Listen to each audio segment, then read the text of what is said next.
Thank you. Divine greetings, Masters. Very good evening, good morning, and good afternoon. This is Madhu Soni, welcoming you all to Light and Soul Meditation English Group, Masters. Thank you so much for being here and sharing your wonderful time, space, and energy with each other. Thank you, Masters. And let us first join our hands together and pray to the Masters, divine beings, and give our gratitude. And then we are going to start. So, with due respects and regards, Masters, Abhimanyu, let me first finish the prayer and then, okay. So, Masters, with uh, I request each and everyone to join their hands and give our gratitude to the Masters with great respects, regards to all the Ascended Masters, to all the Param Guru Mandali Masters, all the Saptarishi Mandal Masters, Masters who are associated with the higher realms, spiritual realm, angelic realm, astral realm, Masters who are our Siddhas, teachers, healers, gurus, mentors, and Masters who are associated with Mother Earth, Mother Gaia, Mother Nature, Father Universe. We are really grateful for all that you do for us. We are really grateful to all the masters from all the kingdoms, all the realms, and also masters who are the sun, moon, constellations, the divine feminine and masculine energies. We are really grateful that you have showered your choicest blessings and choicest resources for our growth, for ascension, and for all the financial, health, wealth, growth that you have given us. We are really grateful, Masters. So, Masters, we ask and pray to you to help us connect with your consciousness, to help us align with the wisdom and knowledge that you got. May we also get the same. Please help us align with the soul plan, purpose that we have got before we took this birth, this incarnation. We ask and pray to you to help us align with the highest timeline that we have set for our incarnations, for the soul plan or for the life journeys. Thank you so much, Masters. We give our gratitude, our respects and regards. Thank you for all that you have done for us. So, Masters, we are also really grateful to all the meditators for sharing their precious time, space, and energy with each other, and to this wonderful group of Light and Soul Meditation Group and Love Light Star Shine YouTube channel. Thank you so much. So, Masters, as you all know, we are very grateful to each and every one, Masters, and definitely at this time, we are going to start with Buddha teachings today. So, Vesak, basically, from today, we will be celebrating Vesak, and Vesak is the week that, or you can say month, whenever Buddha Purnima comes in the month of Vesak, and it is in the month of May, we celebrate Buddha Purnima according to the astrological significance, dates, whatever the case may be. But at this time, Mahatma Gautam Buddha ji got enlightenment, and he also had preached a lot of sermon on this day. And also he became awakened, he ascended, he understood a lot of, soul wisdom that he got. He understood why the suffering is there and so many other teachings. So today, as such, as you all have come together here, we are celebrating the Vesak celebration, basically, where we vow to uh, not do any violence, not eat anything non-vegetarian, and also respect each and everyone, and also letting go of anything that is not aligned with our lives, which is not good. And with this teaching, Masters, the whole week from May 10th, that is for US people, it is May 10th. For India people, it is May 11th. So from this month, from this day today, 10th of May till 17th of May, we will be doing Buddha teachings and celebrating Buddha Purnima. So Buddha Purnima will be coming on 12th of May, Masters. So 2 days before that and 2 days after the Buddha Purnima, basically Purnima meaning full moon. Okay, so Buddha, basically full moon. On this day, Lord Buddha took birth, and what was his journey? What was his teachings?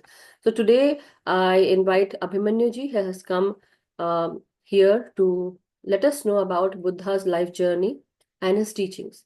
In the Hindi group, Naveen Halawa ji is there, so he has also shared in the Hindi group about the life journey of Buddha and how he took birth and what happened. So the story. And same today, Abhimanyu ji will be telling us about the Buddha's life journey and how and what are his teachings. So, not fully in detail, but however, whichever way it's possible, he'll tell us. So over to Abhimanyu ji. But before that, also want to share about him that he is also a teacher, and he hails from Haryana and Rewari, and also he is a teacher, a biology teacher, and recently he also got promoted to the post of principal. So he's a school principal as well. And so very happy to have him here with us. He also, very uh, ardent follower of nature, I would say, a person who believes that yes, nature can help us in every way. And he is a father of a, I believe, 7-year-old boy, and he has a sister. I don't know much about him, but yeah. So, Masters, today he will be telling us about life journey of Buddha, and till now he has also he started joining the English group and shared. You must all have heard about the discussions that we do in the English sessions.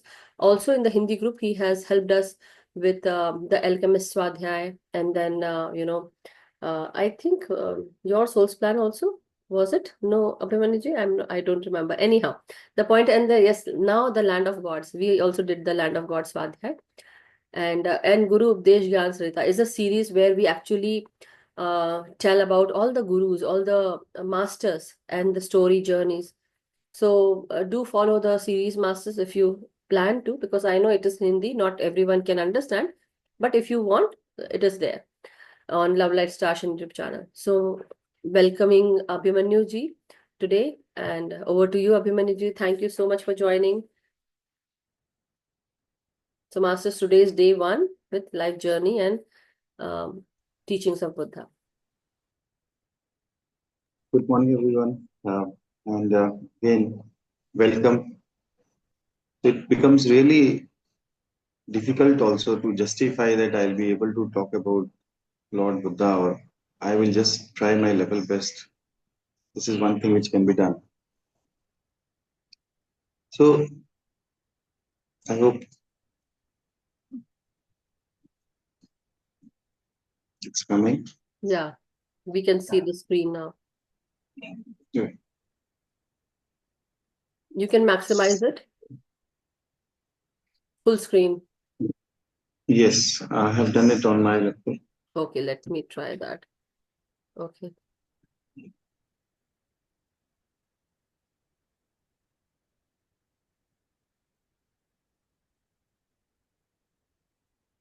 No, I think this is how it. No. Okay, I think this is how it can be. This big only. Okay. Yeah, go ahead, Abhimanyu ji. Looking at this picture, sometimes it says everything also by not saying anything. Yeah, now it Like is. it becomes really important. What my guru was telling me, one thing about Buddha, which I remember even today, that he said nothing. He just simply looked towards the birds. There was one bird which was sitting on a tree, and that bird flew. Buddha looked into that and he said, "Today we are done with the lecture." So it was something like that. So it becomes really, difficult to express what kind of depth. I don't know. Maybe I'm saying maybe 1% of it. What he was trying to give was a very different level, although. So, what is a Buddha, or when I talk about the position which is there, is something, Buddha is, when we talk about this word Buddha, this is not a one person. It is a rank which is there. When we'll translate this word Buddha, that means, buddhi, its origin is from mind, intellect, buddhi. And the person, or maybe any individual who have gone through this level of going beyond or above the intellect is Buddha. And I was looking into the aspects that there were more than 26 Buddhas so far. And this highest one, which we are celebrating now, we are connecting with the consciousness of that, is the 26th Buddha, the Gautam Buddha. And if you will see the name itself, which was given to Buddha, was Siddharth. And I hope, is it visible or should I reshare it? No, it is visible, but yeah, you have to share the ones. You can actually leave the side view, side pane, the where 1, 2, 3, 4 slides are shown. Okay. You can, and also you can uh, try to remove this drop-down menu where we can see home, insert, design, animation, slideshow, Okay. something, right? Just close that so that it will be big. And you can Okay. say start slideshow. You can do that. It's on the left corner.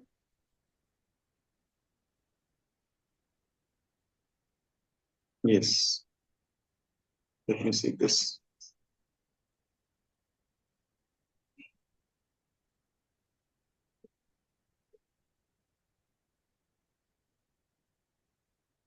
Is it coming in full swing?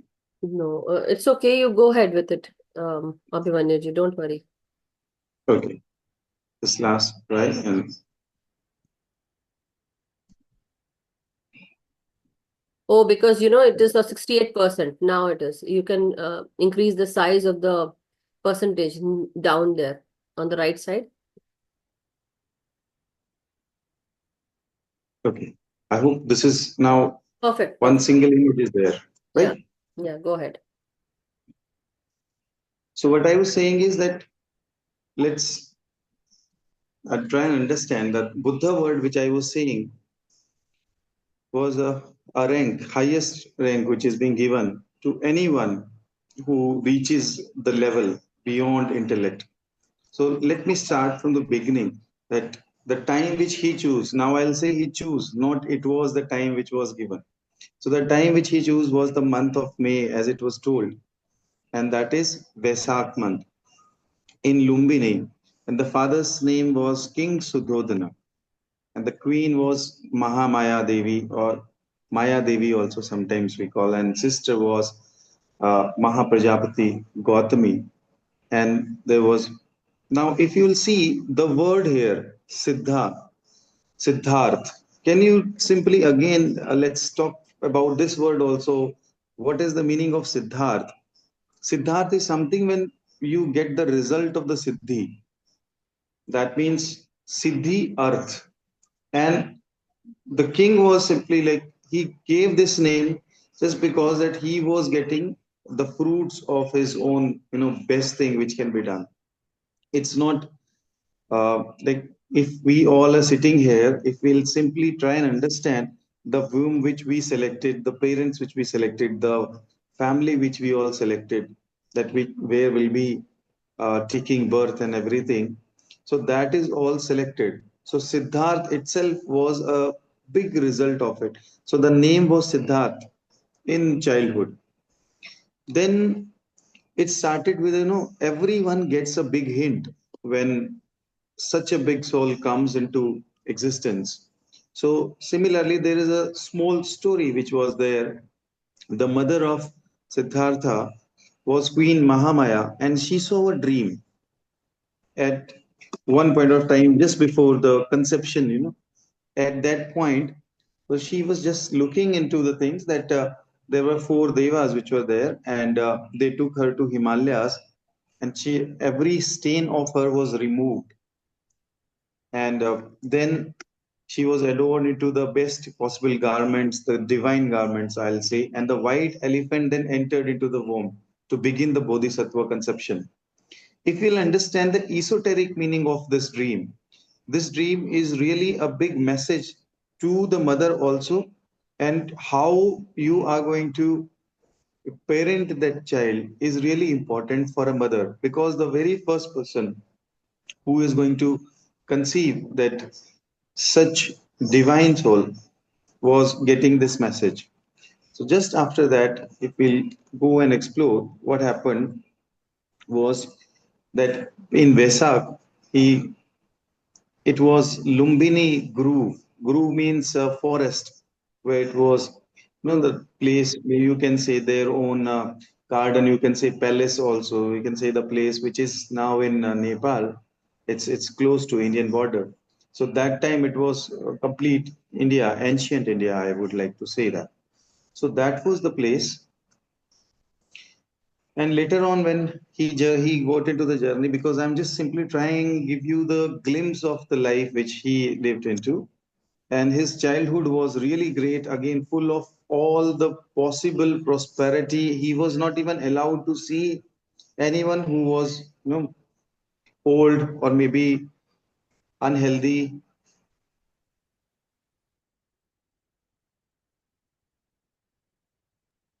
or simply he was even not even allowed, when because when the everybody in India also, we see that when a person takes birth, we generally check the palms and that how the future will be. We generally predict about the person. So what happened that the king was told, the father of Siddhartha, that either he'll be the biggest king of the world or he'll be biggest sannyasi of the world itself. So he tried his level best, his father, that Gautam Buddha should not be, exposed to anything which is the harsh reality of the life. And the reality of the life is what? Reality of the life is death. There is something which, like, we can say that when mortality rate can be 100%, when every person who is taking birth is going to die, this is the only thing which is, we can say that universal truth without any exception. There are exceptions to many other things. So he was given the luxurious life so that he will not explore that part of life. And then he was married also before time. I'll say before time is means that in just in teenage he was married to Yashodhara, and it is told that Ma Yashodhara was also the same birth date was there, and the same age also. Everything was similar. It was a big combination which was there. And in India, we have a tradition of Swayamvar. Swayamvar means, again, when I'm saying India, that means ancient India. Swayamvar was that you have to showcase the best qualities which you have. So it was told that he expressed, more than 2096 something big number of kalas were there. If you are good in akri, if you are good in spoken, if you are good, so everything was expressed. And then he was the best who was eligible for Maya Shodhara, and the marriage took place. Then what happened that he got again one important event happened into the life, when he said that, okay, let me visit the town. And he got some signs which were hidden from his own life in childhood, or maybe when he was growing up that time also. What happened that he said, okay, fine, let's have a round of our own kingdom, just like a prince decide to move and visit his own kingdom. And every moment when I am trying to express here is that was full of, you know, highest consciousness. Why? Because when he was sitting, he saw that everything will be happy and everything will be good enough, just like he was trained in his childhood. So what happened that he sat on the chariot. Just try and imagine. I'll appreciate if you will be able to visualize it when I'm saying it. So what happened that he just simply went around, and all the sick people of the kingdom were allowed not to come out. All the old people were also told not to come out, so that he'll not be able to see anyone. So what happened that one deathbed was there. One person was death, and we call it in India arthi. I don't know the English meaning of it, what is there, but we have a ritual, death ritual, when we usually take a person to the cremation ground. So he was taken by, and then comes a question. Just at the sight of it, at that point of time, Siddhartha asked that, what is this? See, because he was really compassionate right from his childhood. We read a story about his compassionate behavior in a childhood also, that he used to, yes, coffin in a way, we can simply say. So he was already very, very compassionate.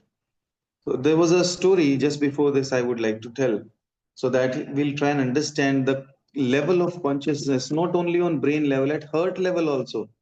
At So what happened, that there was a group of students, or you can say simply brothers, they were playing outside, and one of his brother shot one swan, and he was the one who saved that swan. And there was a big question mark at that point of time in his childhood, that Hans kiska. Hans means the swan. Who belongs to the swan? The killer one who is going to, take that responsibility. Okay, I have hunted that. And he said, or maybe the one who have saved it. So it was a big, I'll say, talk into the country. Just like, Rajdhani, may we have something which we call that, every intellectual will sit all together and will decide upon something which is a decision. So at the end of that, it was given or handed over to Siddhartha itself in his childhood. So what I am trying to say is that it is not something that he was only just simply a saint. No, when he was prince, he was the best prince. When he was archer, he was our best archer. That is why he can simply see the person, or maybe the friend who was there, the Devdat we call him. So what happened, that when they can simply target one bird into the sky, and so that you can just simply imagine the level of archery also at that point of time, and the level of, I said, the level Precision, of what you precision, kalas. precision, Yes, and how he was precision. a great archer. Right. So what I'm trying to tell is that it's not only about the, inner world which he explored. I'm saying right from his childhood, he was just like double-sided pointed arrow. That means he was mastered over the things which are outside also. It can be said, as just I said, that at the point of marriage also, he had to express all the kalas during the swamvar. So he was trained just like a prince who can handle over the thing. So at that point of time, when he took decision, okay, I'm mature enough, let me take round of my own kingdom so that I will be able to explore more about my own kingdom. So that point of time, when I was saying that the coffin was passing by, now I am taking you back to that particular level of consciousness where the prince is ready with all the trainings which were given in childhood, all the pleasures which were given to him. He perfected everything, yes. So, thing is that he asked the question there, that is this, who is this? So the Sarthi, the chariot who runs the chariot, that he said that, okay, I will not. He refused to tell the reality. He said, no, you have to tell. So he said that this is a dead man. And he said, what is his death? He said, when a person which you are looking into is no more in action. So is it something which is going to happen to only him? He said, no, it happens to everybody. And he asked one big question, will it happen to me also? And from that moment itself, the spark was there inside him. Which was the spark? The spark of renunciation. Just like he remembers after that moment, that because I've told you that the level of consciousness of Lord Buddha was that much high, that even if he listens something, he'll be able to remember it without effort. So he used to constantly remember that death is something which is permanent, which is going to come with everyone. And he decided that, okay, fine, let me see what is beyond death. That was something which, happened. Like he left the palace just after the birth of his son, Rahul. Again, this is not as information which I am trying to give you.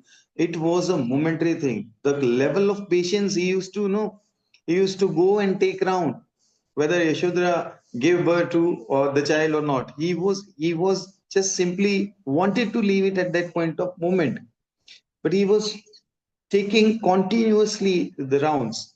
What is the health of Yashodhara? Is she, conceiving? Is she taking care of herself and everything? The first moment, now again, try and understand that once everybody, I guess all of us are parents here. And if a parent is going to get the first news that you are becoming a parent or maybe father or mother of a child, what will be your reaction? Excitement and everything. So what happened the moment Siddhartha got this news that Rahul is there in the world? He is a father now. At that point of moment, he decided he didn't even saw his dad, and he just left the palace. So important thing was after that he went into 6 years of big tapas also. Again, what I'm trying to tell here is that he met all the masters which were there at that point of time, and it was, again, I'll not say that he got all the offers also from big kings, okay, like you will be able to, like, he tried and visited every possible master of that time, and he tried hatha yoga, he tried everything in those 6 years. Although it is being told and it is being taught in only some traditions that how these 6 years he spent it were really, one can, just like I told you that he mastered everything, he tried and mastered everything in those 6 years which were told to him. For, like, we all know that there are different types of yogas, that bhakti yoga, we all know, we know hatha yoga. So we know about the yogic posture, we know about the mudras. He used to master all of it, and he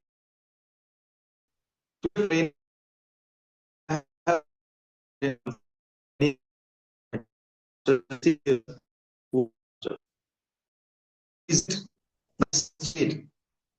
Abhimanyu ji, your voice is the cutting. trainer or the masters of his time used to simply say, okay, we don't have any answer to your question, you have to go for next level, next level, next level, because his quest was that much high that it was never ending quest. So those 6 years he practiced a lot, and then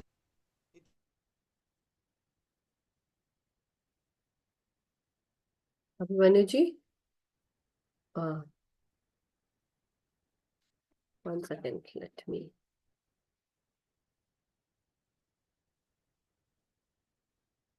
I hope I'm audible. Yeah, you are audible, but your Wi-Fi is weak, Abhimanyu ji. Sometimes it comes and goes.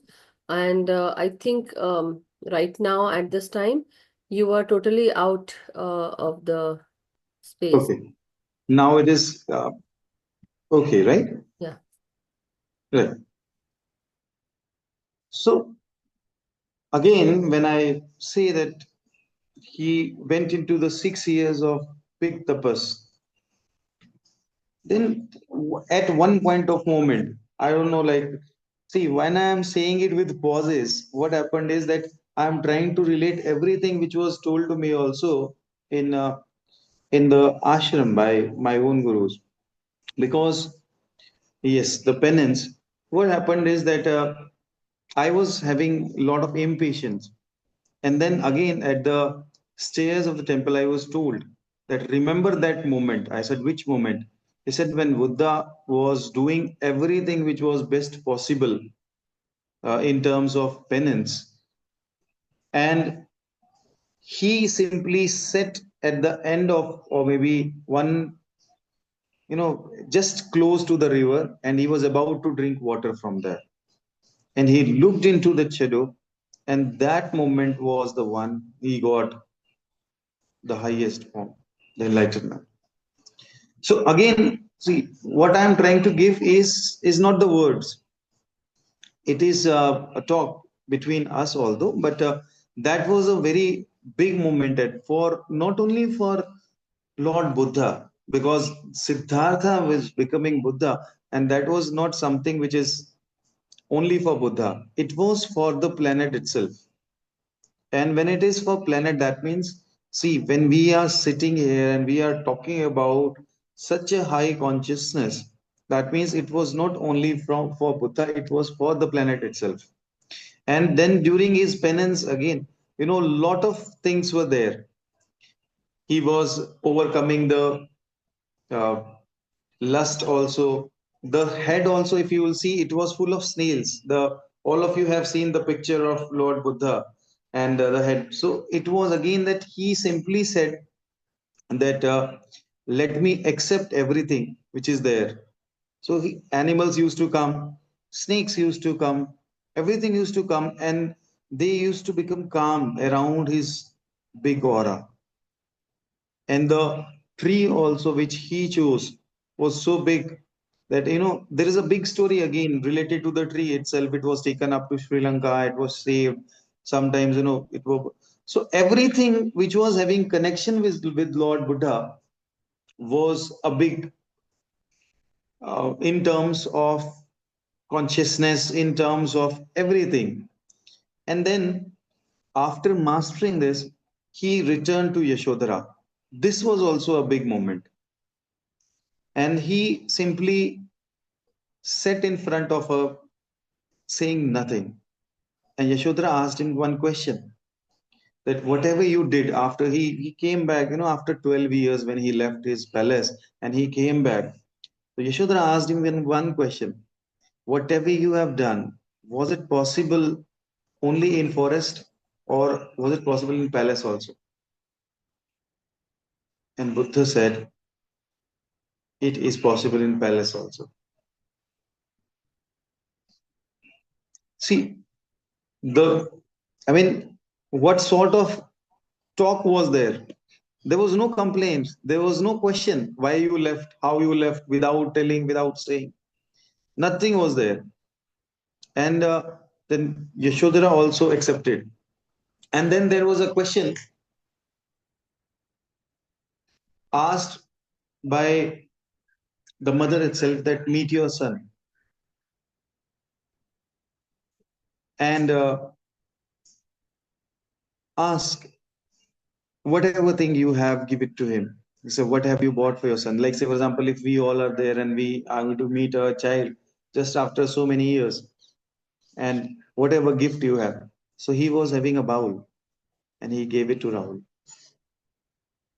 So what I am trying to say here is that every moment of Lord Buddha, or every action of Lord Buddha itself was a teaching.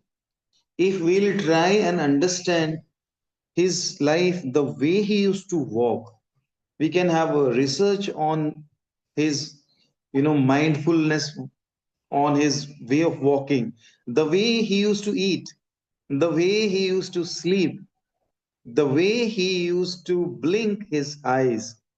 Everything was or is a never ending research in terms of consciousness. If we'll try and find out how and what he was doing, then we'll say that it is something which is endless.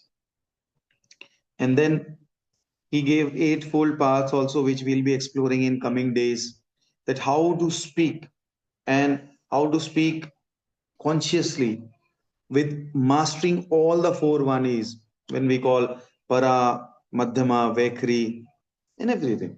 Similarly, right view also, how we look at the things, are they as it is, which we are looking into the things, or we are looking it with the perception of our own limited vision, or maybe the right speech, what has to be said.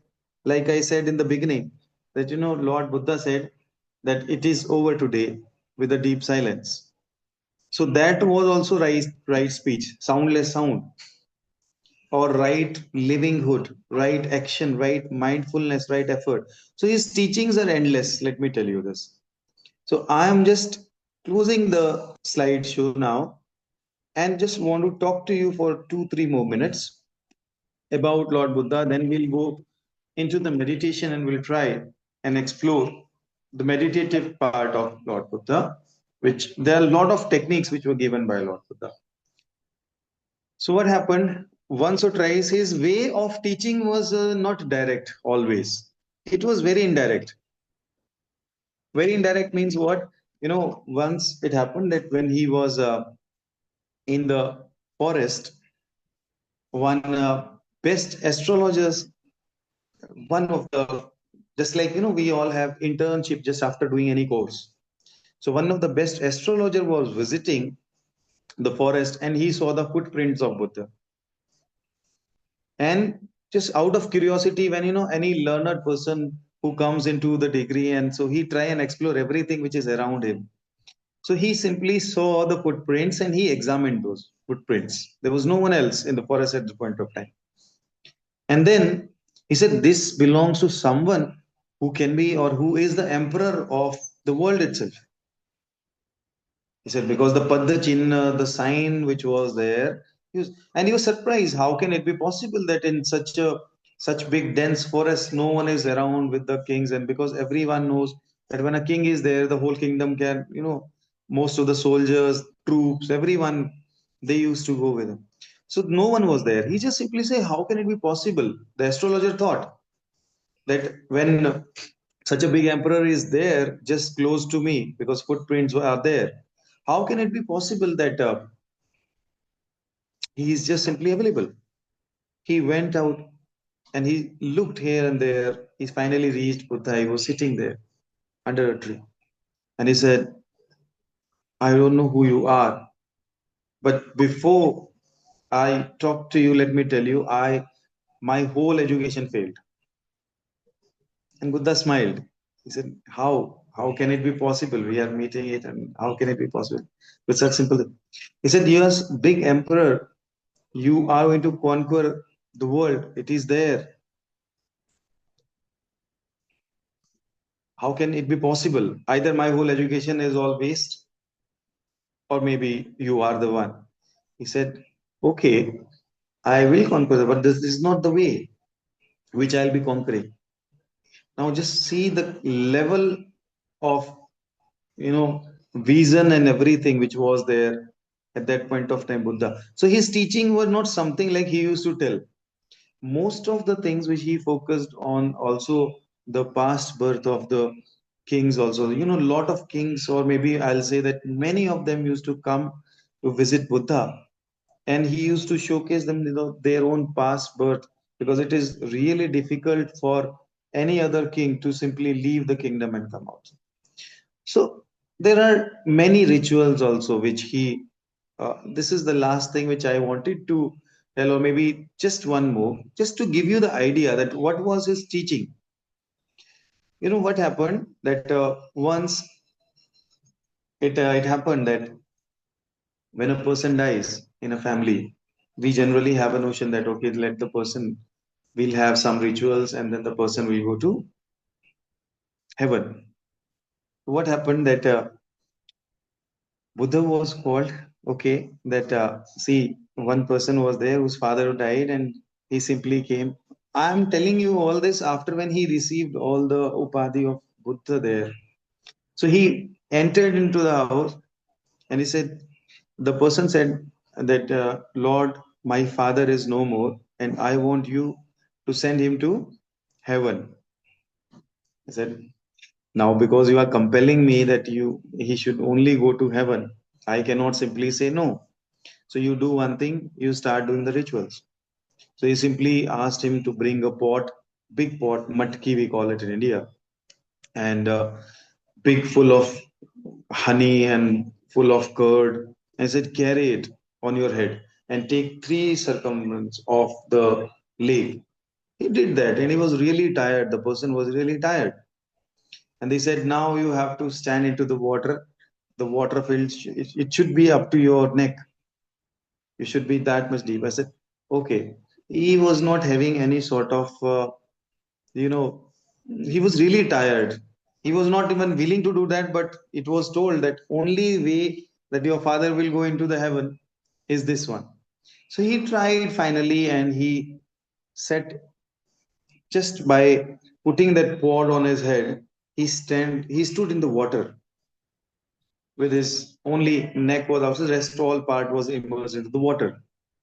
And then the last step told by Buddha was that now you have to break this pot in one shot, and all the stones should float and the butter should go down. Only then your father will get heaven. So it was really difficult moment for that person. He simply gave one shot and it broke. And then he said the butter was there, which was floating on the water, and the stones get down. And the person was with disappointment. He looked at Buddha and he said, see, the butter didn't sink and the stones didn't float. No, my father will not go to heaven then. He said, I can't help. He is not going to heaven. And the person, he went back. So when he was going back, he realized how can it be possible that butter will simply sink and how this stone will simply float. It is against the law of nature. So he came back again to Buddha. He said, how can it be possible? He said, then simply, my dear, how can it be possible that your father will directly go to heaven? The kind of density the father is having, if he is heavy, he'll be going down. If he is lighter, he'll be going up. What I can do in this? So again, what I'm trying to tell you on this beautiful day is something that which we all are gathered here is to simply, if we are going to work upon self, the ways which were given, the teachings which were given, the preaches, the silence, everything which was given, if we'll do it on our own, also by understanding it, like say for example, we are talking about this, and if we'll not back up it with the meditation or something, the technique or the things which were given to him, these all are complementary to each other. So let me conclude here about the introduction of Buddha, the consciousness of Buddha, which I tried, that how the name was there, how the selection of the parents, how the selection of the place, how the training of the childhood, how the marriage took place, how the conception took place, how was the weight, how he took into sannyasa, how he took big penance of 6 years, and then later on he realized on his own, and then the journey started with every moment. There are endless, let me tell you honestly, endless. Wherever he walked, only man and every person he met is a big story which cannot be told, not even today or maybe in a week, but we are trying. So let me close this conversation today, masters, just simply welcoming Buddha into our brain, into our intellect, into our mind again. That's the only thing which I wanted to introduce you all, including me, to the Buddha itself. Thank you so much. Thank you. Thank you so much, Abhimanyu ji. Really wonderful. Uh, Great. And I would say thank you for taking the initiative, for telling us the story of, I would say some excerpts from the life of Buddha. The point is, masters, there are a lot many stories that can be told about Gautam Buddha or Mahatma Buddha. The point is, here, as we are going into the teachings of Gautam Buddha and the life journey stories, this wonderful story that we heard just now of the boy who was very saddened because of his father's death. And the practice that was being told by Gautam Buddha was to smash the urns and to see what happens. So the heavy weight basically goes down and the lighter weight comes up in the form of butter. The point is, how much heavy are we?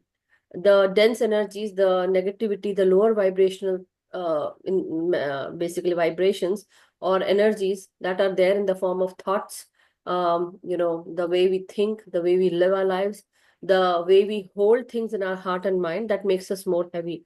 And as we let go of these things from our life, our body starts becoming butter. Basically, we churn the dense energies and we let it become butter, and then we again let it become ghee that can flow on the surface. Ghee meaning, see, there are few things that I also want to say here. So when you actually drink milk, if like everyone has seen milk, right? So the milk comes from the same cow, but does the ghee comes, or the butter, or the buttermilk, or any other form of butter, any other form of milk, basically, when milk gets transformed into different things, but it comes from the same cow. Basically, it comes from cow or buffalo or anybody, any other animal. The point is, the milk can be turned into different things. It can be transformed, right? And it changes from milk to curd, then from curd to butter, and then from butter to ghee, and then from ghee, basically we use it. The point is, but they are not milk. Not everything is milk, right? Meaning, ghee is not milk, butter is not milk, buttermilk is not milk, and then the what else? The curd. Yeah, so yogurt or curd. The point is that is also not milk. They are the transformed version of milk. So as we go ahead, and as we go ahead into our life, and as we go into, we become mature. Everyone matures, right? With age. So a person who does not meditate, they also mature. A person who meditates, they also mature.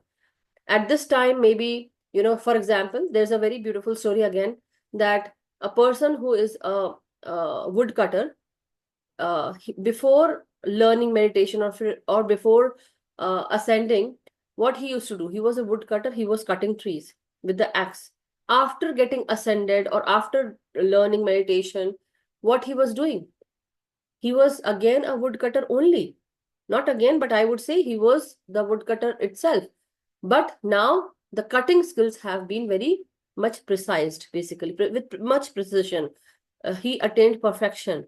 Now he know at what angle, like, see, as such, I would say a normal person who is a woodcutter will know where to cut, where to give the, mark, so to cut the wood. The point is, after meditation, maybe more precision might have come. The point is, so if we ask anybody, what were you doing before you were you learned meditation?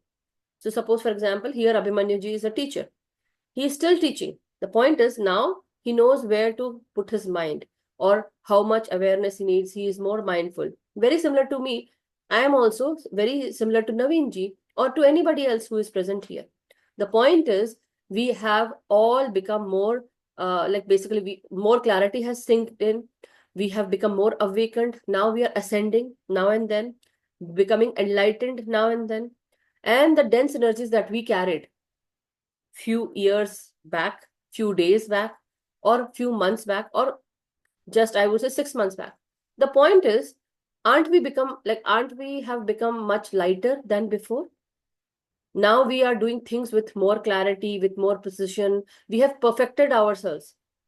Even a small task as making a chapati, or making pasta, or making milk or tea for someone. The point is, we know how to make tea. We know what to put in the tea, or what to put in the turmeric milk, or anything else, in our lives. We know how to comb our hair. We know how to. Were we the same when we were child? No, we were not. The point is same as such. When you talk about Siddhartha meaning, this word Siddhartha meaning, Siddha is meaning, when you break down the word, it comes to perfect. He perfected everything. Perfection. So the abilities that he got, he had perfected each and every ability. He was a wonderful king. He was a great archer with lot many skills and abilities that he learned to be a warrior. Because he's a king, he has to fight. Because he is a Kshatriya. Kshatriya is a, basically, I would say, caste, right? So, or the work that they, if a Kshatriya is there, they are always a warrior. So it's kind of a sect that fights, just like the kings, fights for the country, fight for the, the rights, anything. The point is, he is a Kshatriya, he has to fight because he's a king and he has to take care of his kingdom. But he leaves everything and he goes to the forest and then he starts meditating. So wife Yashodhara asks, was that necessary? Do you need to go out in the jungle to find enlightenment or to find something? The point is, he awakened and he understood that with his own life, with his own journey in the kingdom itself, he could have attained enlightenment. But I would say there are things that are meant to happen in a certain way. If Yashodhara would have been there with him, or maybe he was there in the kingdom, do you think he would go for finding out things by himself? This wouldn't have happened. All this story wouldn't have happened. Yashodhara did not go behind Siddhartha to, okay, don't go, you are my husband, you have to be here with me. She did not go. She did not call for Siddhartha. She stayed in the kingdom and she took care of Rahul, his son, or her son. The point is, they were taking care of their own tasks.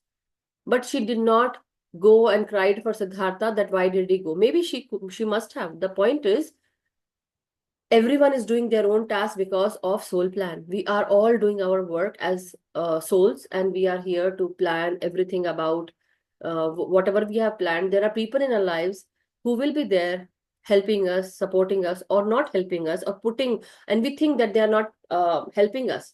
But even the enemies, they are also helping us. If Siddhartha did not see all the trauma, pain around him, because the astrologer who came into the kingdom when Siddhartha was born, so he said, either, he can become a good king, a very great king, or he would become a great ascetic, right? So don't let, so his father made sure that Siddhartha does not go out of the kingdom. If he goes out, he might see pain, trauma everywhere. He might see how people die. The point is, he was never shown all those things. He was always given this princely life. He didn't knew that this happens. If he would have known, maybe there was a different outcome altogether. We don't know. There are all kinds of random situations and equations that could have happened. Everyone needs to be given that lease on life to sometimes take care of themselves by their own way, but sometimes because he was a king's son, so he was given all the lavish, luxurious life, and he was not shown the other side of how life works. The normal people knew, but he didn't knew. Now Yashodhara felt the brunt of everything. His son Rahul felt the brunt of everything. The point is, later when he came back, he understood that, this could have been done while we were living in our married life in the kingdom. The point is, would that happen? Story took a new turn, right? So we should not go back into that this already had happened. Now we are in this married life, basically. Everyone, who are here. Are we going to become a yogi? Are we going to become a saint or a monk? The point is, maybe not. We don't know what the future holds.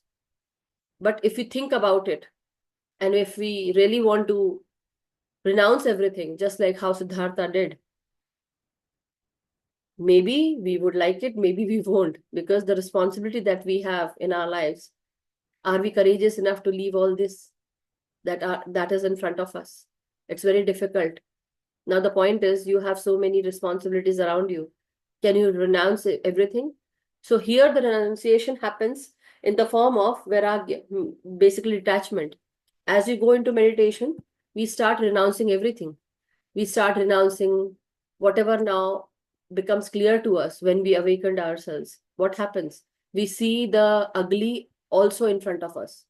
We knew ugly before, but now as we go and meditate and as we go deeper and deeper into ourselves, what happens? We start seeing the ugly side of things. Everything has its pros and cons. We have seen the good life. Now, as we go more spiritual, we become more spiritual. We understand how much negativity we have held inside. not only us, others also. And first we see others. We don't point fingers at our own self. The point is, slowly you will find it out that it is you who has everything, because you are basically, you are creating that reality. So everyone has this reality in front of us.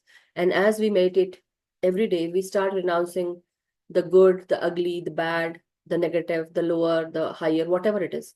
And slowly, slowly we'll renounce first the things, luxurious life, and then we'll renounce the people in our lives which we don't like. And then slowly, slowly we'll renounce and we go into samadhi state, attaining more enlightenment. But enlightenment is also a part of, you know, I would say whatever Abhimanyu has spoken today.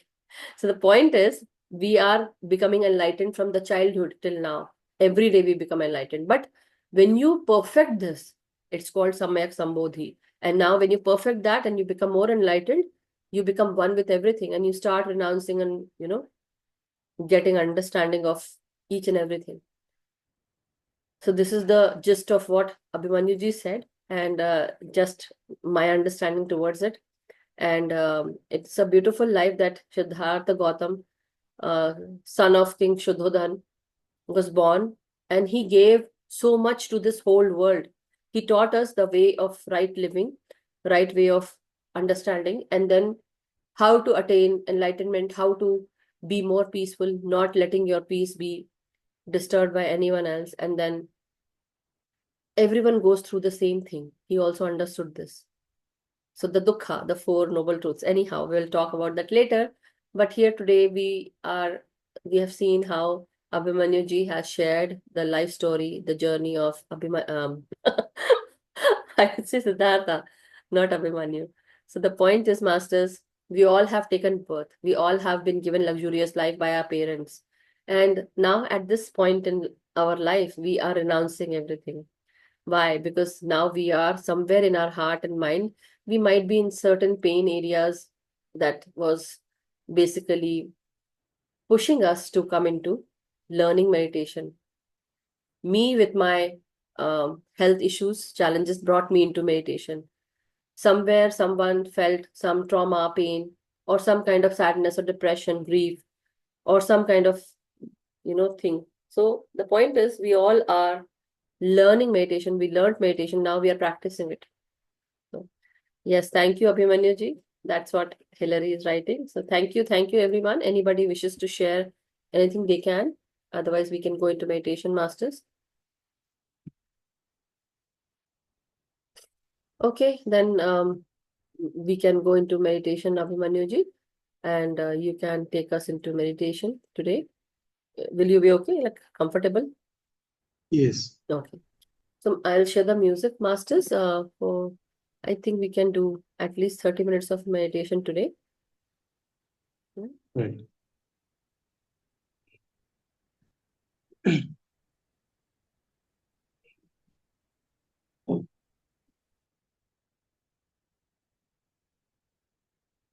So take your position, masters.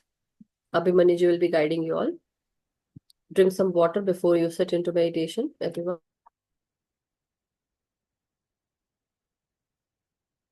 So, dear masters, let's sit into the meditative posture and simply begin the observation of the way we are sitting. It is being said that Buddha used to sleep also in one posture, and he was so much aware about the posture even while sleeping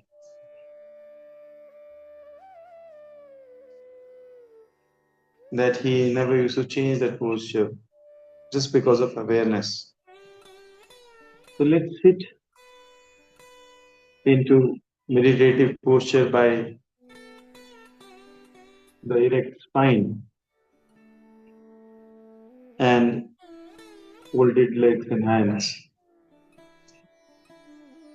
And with our closed eyes, just look at our own way of sitting with our closed eyes. Now, slowly and slowly, when we are having this body consciousness of the way we are sitting, the way our hand is taking rest on the legs, or it may be on the floor, on a mat, on a bed, or anything which wherever we are sitting, wherever we are touching our body to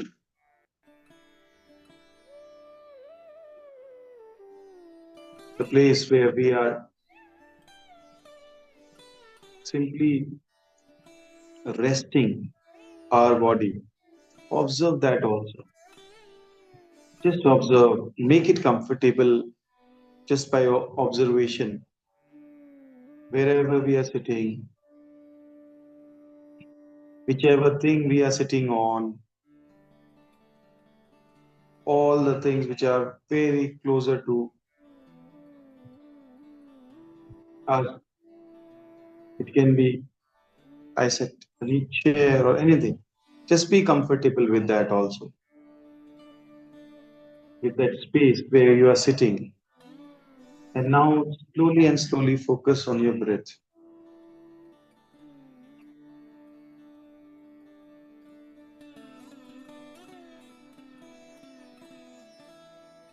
Look at the way without disturbing that way, how this air is inhaled, how it is exhaled by you in great observation, in effortless mindfulness, with a relaxed awareness, without any effort, without any change, without any interference. Just observe yourself and observe the nostril which is active for now. Is it the right one or the left one? Whichever it is, let it be for now. The air inhaled is going inside and coming out without any effort. And notice that small gap when you are inhaling and exhaling. There is a small gap in between of microsecond. Focus on that gap with closed eyes.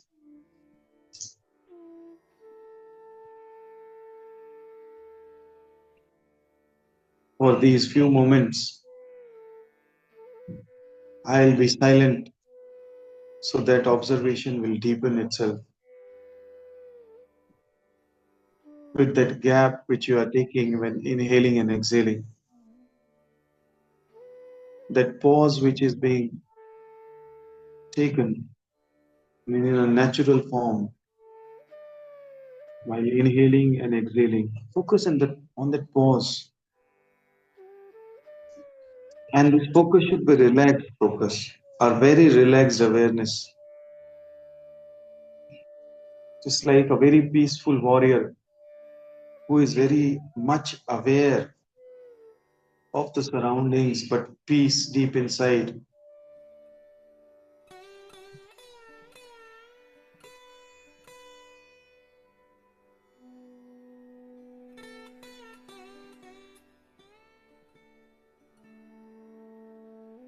Simply observe the breath.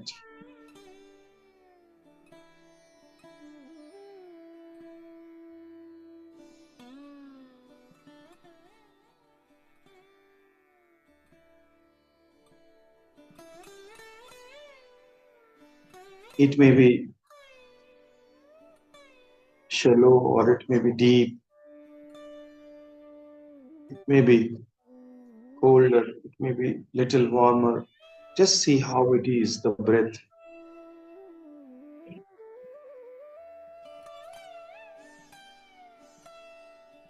Every breath flowing in coming out effortlessly, and you are simply watching it.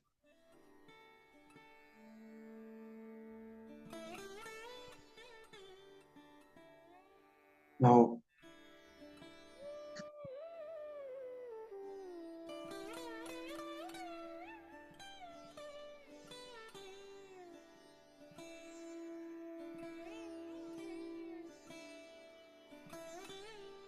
slowly and slowly, with your closed eyes, focus on your breath as I told.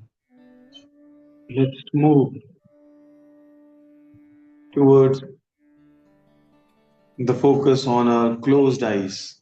Eyes which are closed are in movement, restless, or are in rest. Just see that. There is something called with closed eyes, rapid eye movement. If it is happening, give it rest. Simply just put your observation there and it will happen. If your effortless attention will go into the area of eyes, now relax your ears. Your master of balancing the body is your inner ear.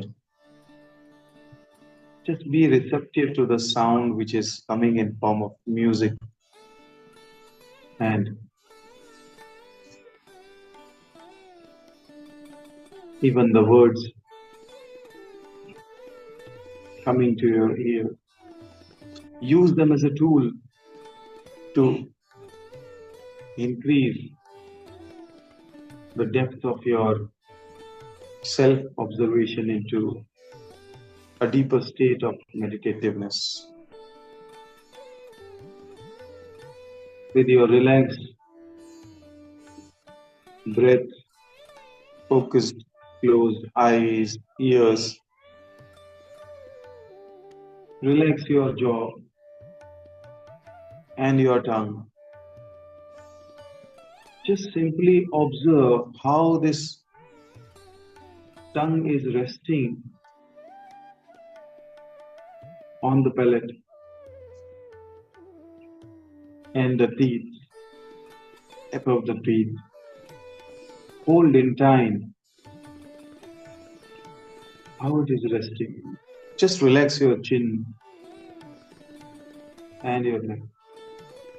Now focus on your forehead with closed eyes without any effort. Relax it. Every vein carrying the blood, taking it away, bringing it back. The process which is natural, happening in its own way, in its own, at, you know, at its own pace. Just observe every sound which is near to you is helping you to go deeper into yourself. Every sound is a tool for now to help you to meditate more deeper into yourself, within yourself. Every thought which is coming into your head, just feel it like a bubble, just like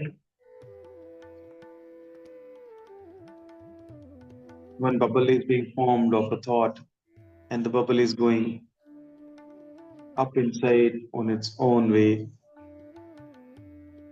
disappearing and a new bubble coming, getting large and then disappearing and a new bubble formed again. Just like look at your thoughts with your closed eyes. These thought bubbles are forming and you are simply observing all of it. You are not the bubble, you are not the thought, you are the observer of the thought, the witness of the thought, of the bubbles, of the thoughts. And they are coming and going on its own. Just observe your forehead, all the lobes of the brain, the frontal lobe. Let it relax as much as natural in its way. Your body should not be stiff. Just simply relax it in the way you are sitting, in the way of your observance. It's not a forced observation, it's a natural observation. Focus on your forehead and let it go. Everything, let it be separate from your own seer, witnessing self. Any post which you are holding, any name which is being given to you by the parents, or any title which is being given to you by the society, let it go for now. And you simply observe it with your closed eyes, with simply focusing on your breath. Let it go. It is not yours, it is being given to you by others. In these moments of meditation, it is not needed. Maybe later you may need it. For now, it is not needed, as you are not the body.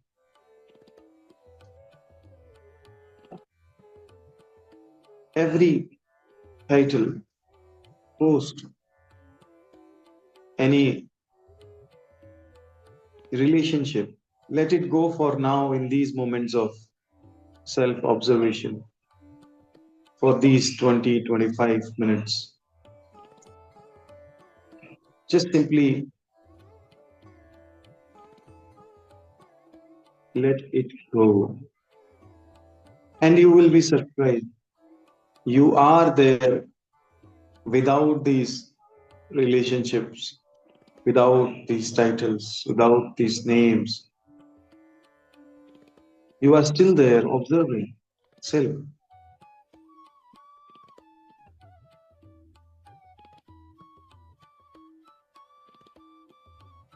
And just relax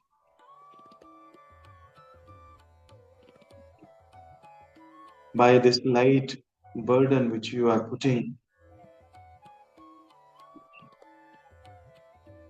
Lighten it, drop all the identities, all the responsibilities for now, these 20 minutes. Just go with the flow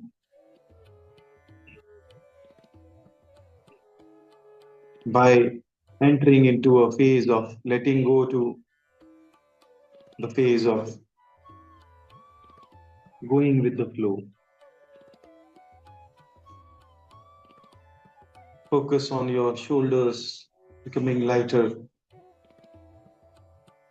elbow, palms, in its own natural way. The lungs are doing its own work naturally with a deeper breath or shallow, let it be. Observe the abdomen part, the muscles inside. Relax them.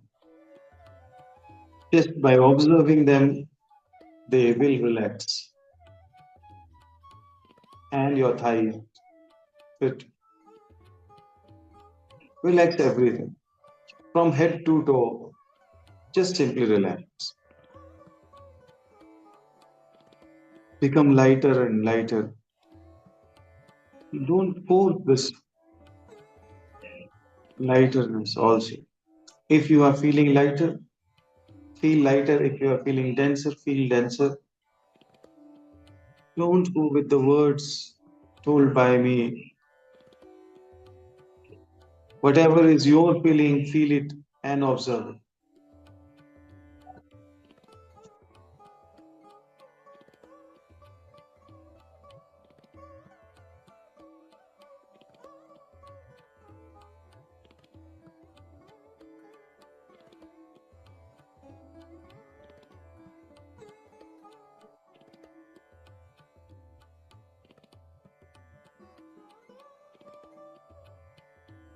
more lighter,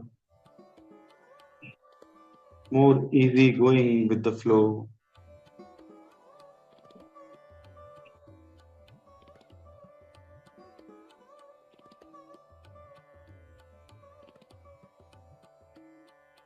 When we are doing this, we are going closer to Buddha. We are going into the Sharan. We say Buddham Sharanam Gaccham. When we are natural with ourselves, we are in the Sharan of Buddha. Buddhata, Bodhita, closer to Sambodhi, Swayam Bodhi, knowing of self, that oneness with the universe, the natural, the more natural we are, in the most natural way is called supernatural. The more natural we are without any binding. Let it go. Just like an empty vessel or a hollow flute ready to play the music of the nature.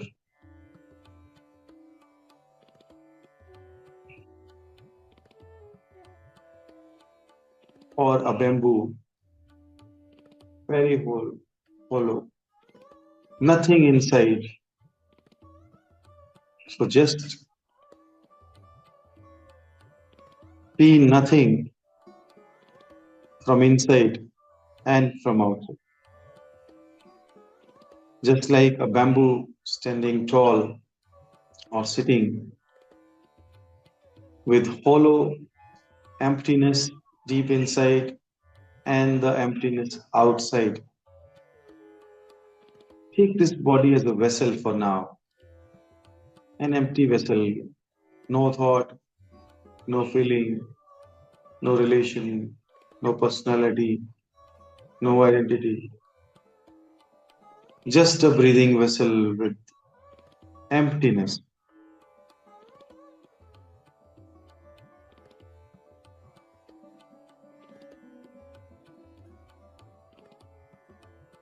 And always,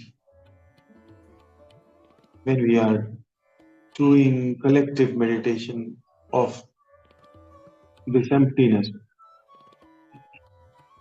all together we are a Sangha, and we call it Sangham Sharanam Gaccham. Be natural. Allow that master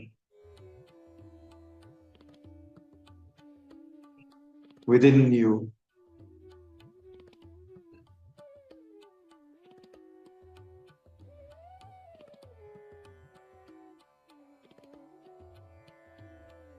to connect with the Dhamma, your natural, ever existing form, beyond your mind and beyond your body, beyond my mind and beyond my body.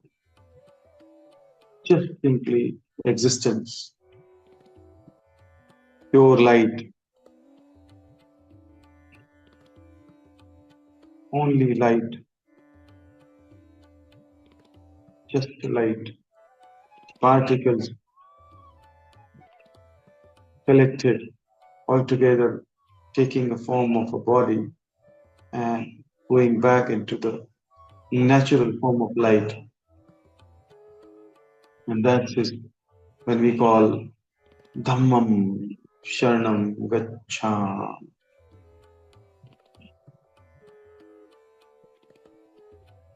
See,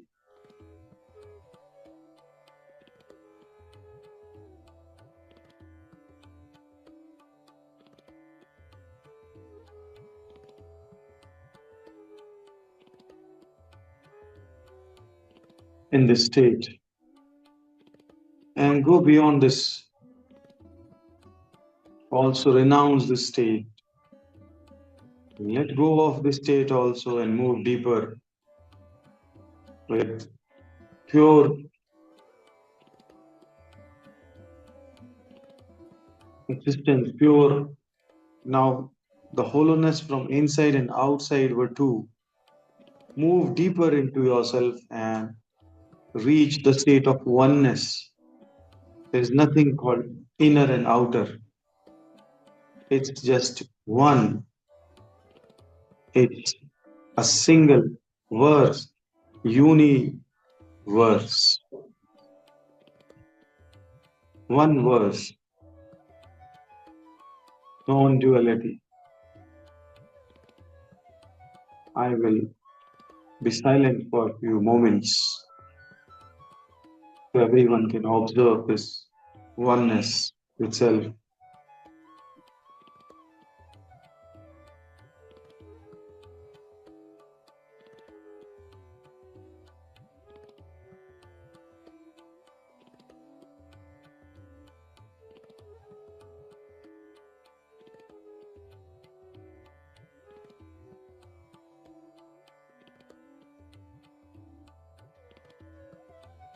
No chanting,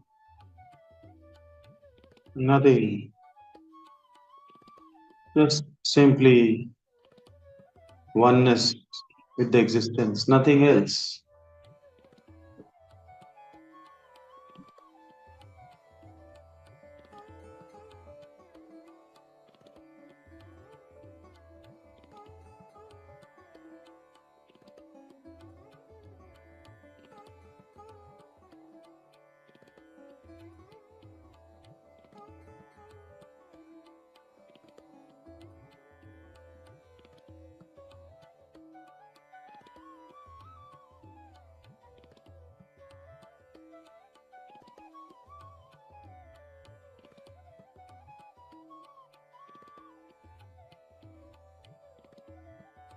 Pure emptiness, nothingness.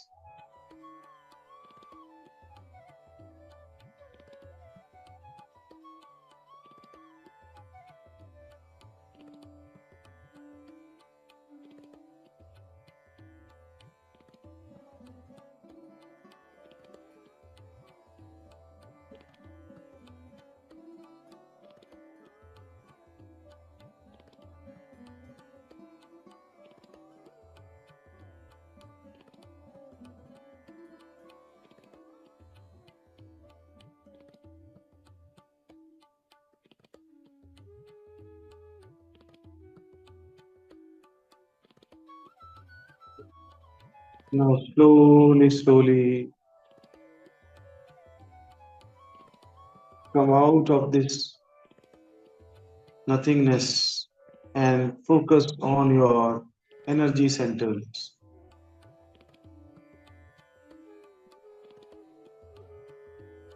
All the energy centers of the body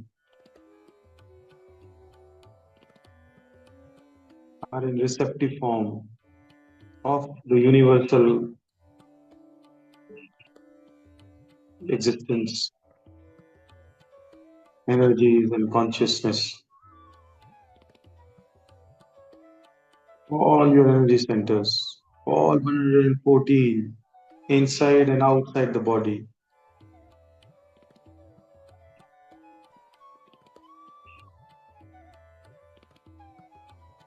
Every nerve of your body,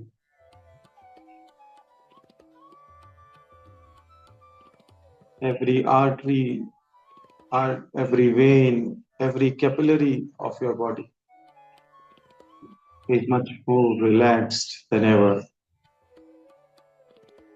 The natural.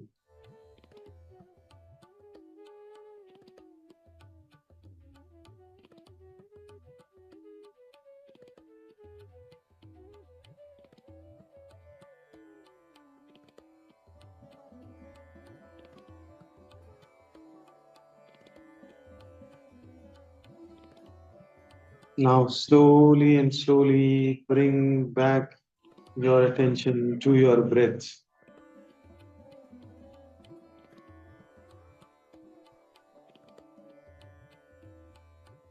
how it is going in and coming out effortlessly. And observe it for a few seconds.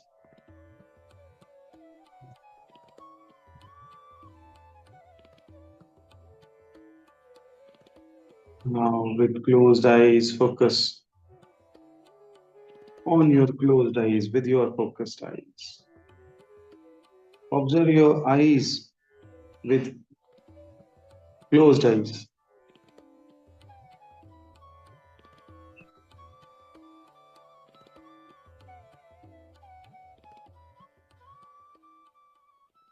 Look at yourself with closed eyes. Look into your eyes with closed eyes. That gaze, inner gaze, relaxed gaze. And slowly be aware of your body posture, wherever you are sitting, whichever way. Slowly and slowly come out and feel your body, feel your presence with closed eyes. Feel your surroundings, your home. Fill that with energy. Slowly, with the space which you are in, sitting. Be aware of it. Coming back to the body consciousness from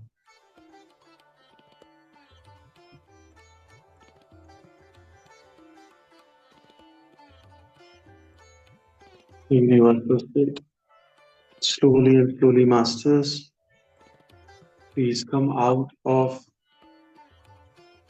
the state of mind and be aware of your surroundings. Please rub your hands slowly and slowly whenever you are comfortable. Just slowly and slowly rub your hands, both your hands. Not much. Put them on your closed eyes, gently, beautifully, full of affection, love, compassion, unconditional love towards everything. Into the bliss. Take this bliss with you out in your all realm and slowly open your eyes, masters, with a feeling of gratitude towards yourself. Hug yourself tight. Thank yourself and thank everybody who is there in the group today with you, your own Sangha and help. Just thank Light and Soul Group Meditation, the group, the energy behind the group, the positivity behind the group. Thank everyone. Thank the efforts of Mama Group, the effortless efforts. She is the beautiful medium. And slowly open your eyes. Thank Brahmarshi, Pitama. Thank everyone. And come out of this beautiful meditation, masters. Just come out. Slowly and slowly come out of this phase, this beautiful meditation. Let's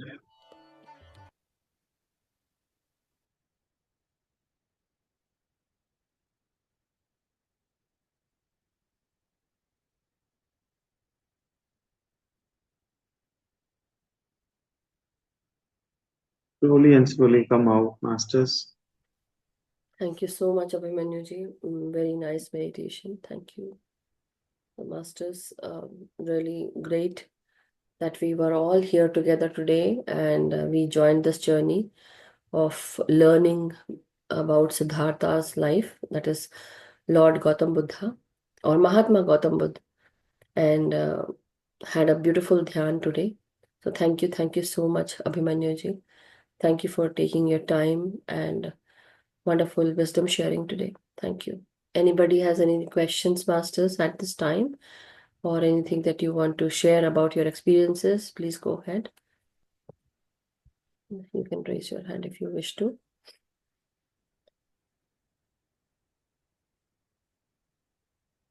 Wonderful. That's beautiful, Hillary. That she has written that she want to stay in the emptiness. Thank you so much. Thank you, Nina ji.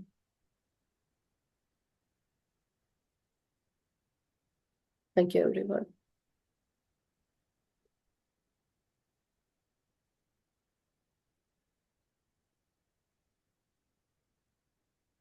Masters, wonderful Naveen, experience. Naveen ji is trying to unmute, I guess. No, he is co-host already. Naveen ji, would you like to He is share your typing. experience? आपको करना है share? He तो आप कर he was typing, I guess. रहे। नवीन जी, unmute करके अगर बोलना चाहे मन है तो आप जरूर बताएं। अनम्यूट नहीं कर रहे। He, he was typing. We felt the fingers on the towards the screen. I said he is unmuting. Then he was actually typing.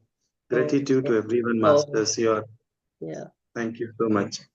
Thank you so much, Abhimanyu ji. No, it was a beautiful meditation, and even you took a lot of time to, come with that wonderful slide of yours and with the life journey of Siddhartha Gautam. And thank you. So, see, when we are learning about Buddha's teachings and Buddha's life, um, definitely there are a lot of suffering, lot of pain, lot of trauma. Everyone goes through that, and thinking that only me, or I'm the only one who is bearing the brunt of all this.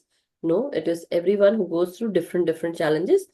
So every challenge that a person gets in their lifetime is very different from the other person. So they should not compare, basically we should not compare our life with anybody else. We should not compare how the grass is greener on the other side. Sometimes people do compare this also, and that is the uh, you know that is the cause of suffering. So there was something that happened today, and I was just saying that they should do this, they should do that. The point is, sometimes I'm also there in that state where I'm comparing something with someone, because the bar has been set, and we go and follow that same bar, same things, right, in our lives, as a person, as a human being.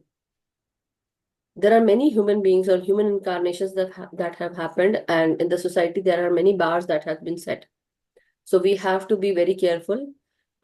What bar are we looking to, where we are setting that example? We cannot compare our life with anybody. No, we should not. We should not compare even our health, wealth, our life, our challenges, not with anyone. Because if you're doing that, you are actually calling on more suffering. That is your dukha. So, anyhow, masters, thank you so much.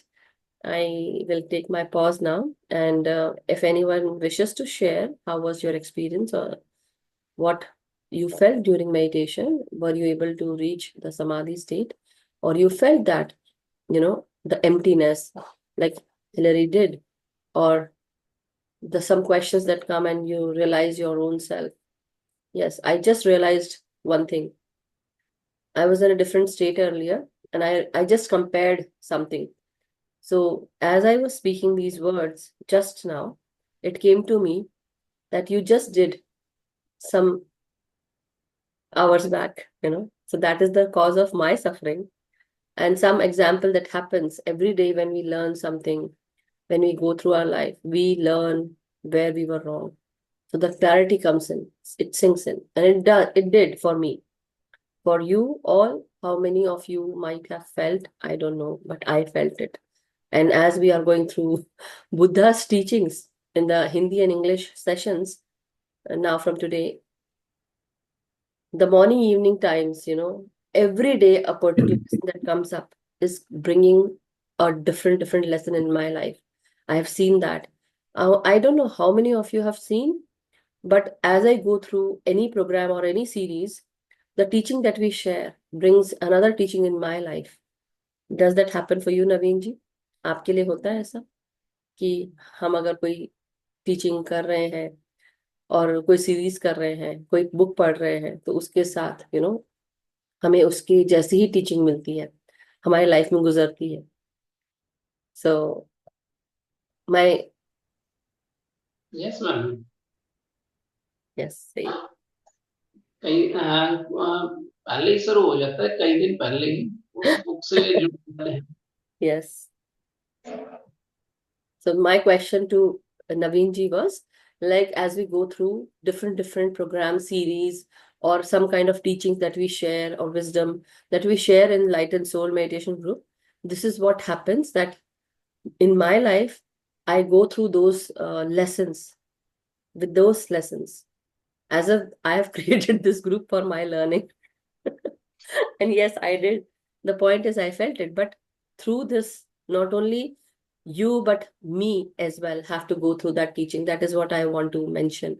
That I'm not separate from you all. I'm also that same normal human being who goes through trauma, pain, challenges. And as I go through this, I also contradict my own self sometimes. And the point is that I'm learning my lesson. So, are you learning your lesson? That is the fundamental part of what we are doing here, masters. So accepting, yes, I might be wrong somewhere, I might be right somewhere. The point is, I am learning my lesson. Every day I'm becoming enlightened, every day going higher up and trying to understand and realizing my own self, basically. Realizing your own soul tells you, speaks to you, and teaches you. Whatever I have said, I will get back to that in a form of that wonderful lesson will come into my brain. What I spoke just now, or what I spoke few hours back, or what I did few days back, or months, years, whatever. Then you go into your own lesson. You will be given another lesson. As if, you know what? The universe says, okay, you said this. Okay, tathastu. Go, have it. So weird. So it's the hammer of the universe, the justice that happens time and again, always. As you say, as you speak, what you will say, you will get it. You will get your answers. And that is not beautiful, masters, not at all. But that is your life. Anyway, thank you so much, Naveen ji. Thank you, Abhimanyu ji. And you all Thank you. must be thinking, what is she going through? She's just like a puzzle. She's creating more puzzles, right? Yes, but can't share, masters. But thank you so much. So anyway, every day is not equal, and we go through different things, different ways. But everyone goes through. So my life is not separate from you all, or your life is not separate from me all. But we go through our own challenges, our own life, pain or trauma or good and bad. So we should always understand this wonderful teaching of Gautam Buddha. The Four Noble Truths that I am talking about will be given by me tomorrow. Little bit about that, and then the Buddham Sharanam Gacchami.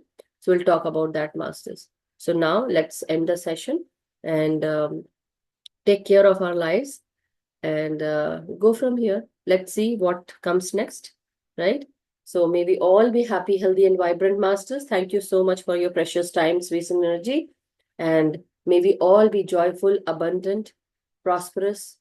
Let us enjoy each and every moment of our lives. Let us be in the present moment and also understand that we are not alone.